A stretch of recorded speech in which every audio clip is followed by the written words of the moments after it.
नमस्कार, मैं हूं प्रियंका माथुर। आप सभी देख रहे हैं लोकमत राजस्थान। नजर डालते हैं ताजा खबरों की ओर। अमेरिकी राष्ट्रपति डोनाल्ड ट्रंप ने शुक्रवार को फिर कहा कि हमने भारत और पाकिस्तान को लड़ने से रोका है।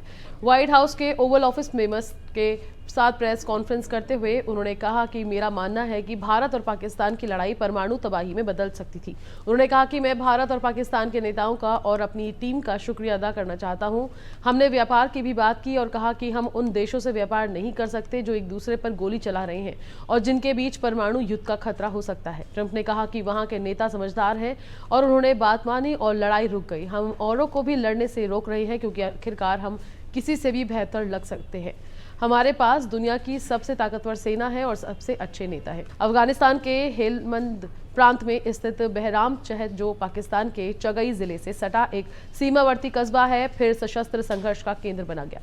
पाकिस्तानी सुरक्षा बलों और तालिबान के बीच 3 फरवरी से शुरू हुई झड़पें अब तेज हो चुकी हैं।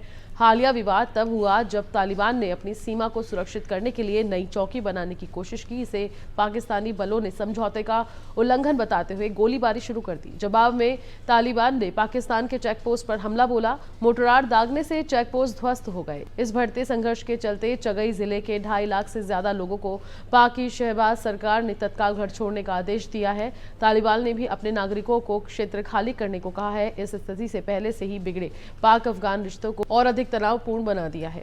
चीन ने शुक्रवार को अंतर्राष्ट्रीय विवाद सुलझाने के लिए एक नया संगठन बनाया है। इसका नाम इंटरनेशनल ऑर्गेनाइजेशन फॉर मीडिएशन है। इसे इंटरनेशनल कोर्ट और परमानेंट कोर्ट ऑफ आर्बिट्रेशन जैसे संस्थानों के विकल्प के तौर पर पेश किया गया है। चीन के सरकारी अखबार ग्लोबल टाइम्स ने इस संगठन को मध्यस्थता के जरिए अंतर्राष्ट्रीय विवादों को सुलझाने वाला दुनिया का पहला सरकारों के बीच का कानूनी संगठन बताया।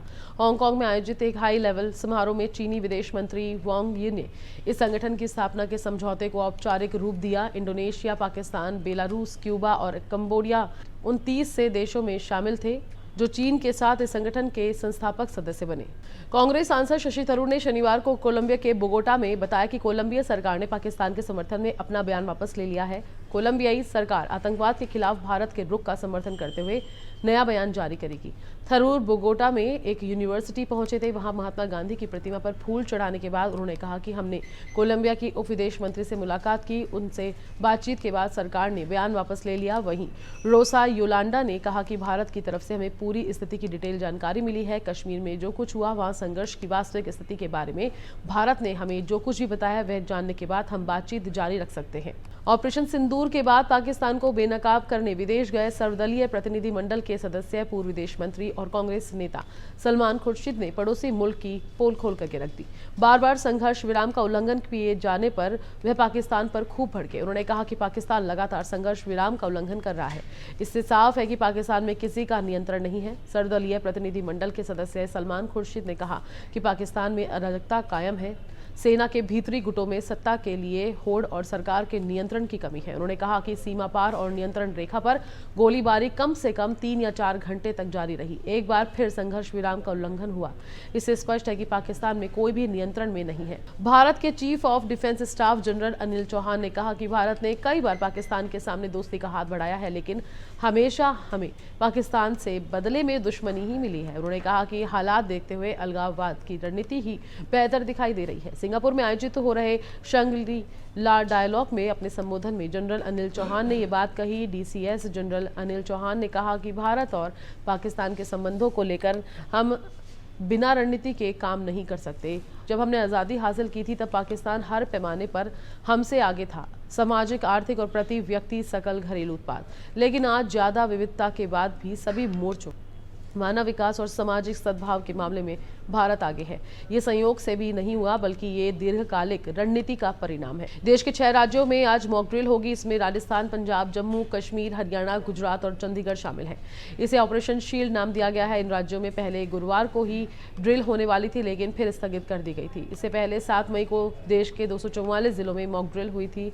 इसमें नागरिकों को हमले के दौरान खुद को बचाने की ट्रेनिंग दी गई थी। ये इसलिए किया गया था ताकि युद्ध की स्थिति में लोगों की सुरक्षा सुनिश्चित की जा सके। देश भर में कोरोना वायरस के एक्टिव केसों की संख्या 2390 पहुंच गई है। केरल में सबसे ज्यादा 727 मामले हैं। महाराष्ट्र एक्टिव केसेस के मामले में दूसरे नंबर पर है। वहीं शुक्रवार को राज्य में 84 नए केसेस सामने आए। यहां अब 681 मरीज हैं। देश के 60% एक्टिव केस इन्हीं दो राज्यों में हैं। कर्नाटक के मैसूर में शुक्रवार को 63 साल के एक बुजुर्ग की मौत हो गई।